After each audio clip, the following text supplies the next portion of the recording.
Just a minute, Ariel. Technical difficulties here.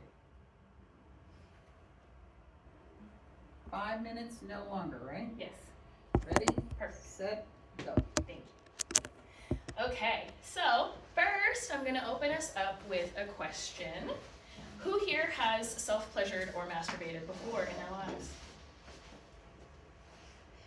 Who here has felt guilt or shame because you self-pleasured? For sure. If you have, I just want you to know that that's normal. And I'm going to give you some info onto why that might be. So I'm going to go over the history of masturbation and the shame that surrounds it. I'm going to go over how our culture has responded to masturbation and some health benefits to it. So, welcome to this history, secrecy, and reclamation of masturbation. Starting with a brief history lesson, going back to 18th century Europe, they had a pamphlet passed along the masses that referred to masturbation as self-pollution. So this is the first recorded instance of shame towards masturbation. Jumping ahead to the 20th century, Dr. Neil Burton, in his Psychology Today article, lets us know it wasn't until 1968 that it was no longer classified as a mental disorder. And then in 1972, the American Medical Association confirmed that it is normal human behavior. Not very long ago. So as you can tell, there's some secrecy and shame around masturbation in our culture. So what keeps that running is that some states insist on making things like porn and sex toys illegal. And those are tools a lot of people do use to self-pleasure. And studies show that 50 to up to 70% of women surveyed did experience negative emotions, shame, guilt, fear, when it came to masturbating.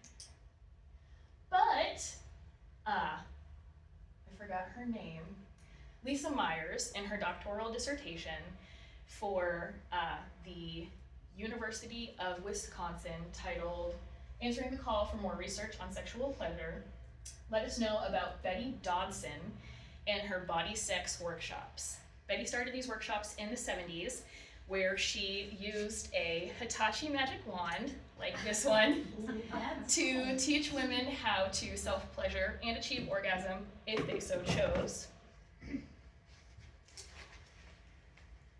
And so now we know the history of masturbation, the shame around it. It's kind of been going on for centuries and still happening in our society today.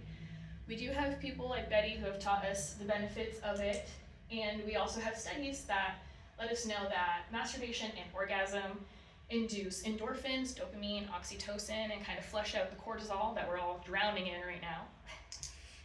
And there's power in knowing what you like and you don't like. It gives you power as a person and builds intimacy with your relationships. And lastly, the book Mirror of Intimacy from 2014 lets us know that the human body is kind of designed to be beneficial to masturbation.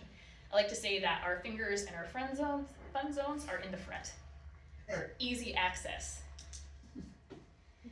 So now you know we're at the climax.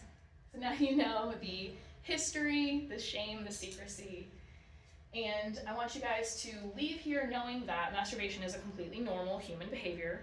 You can ask the AMA. And there is no better way to connect with yourself physically, emotionally, and spiritually. And as clinicians, we can really influence change with ourselves, our self-care, and our clients. Thank you.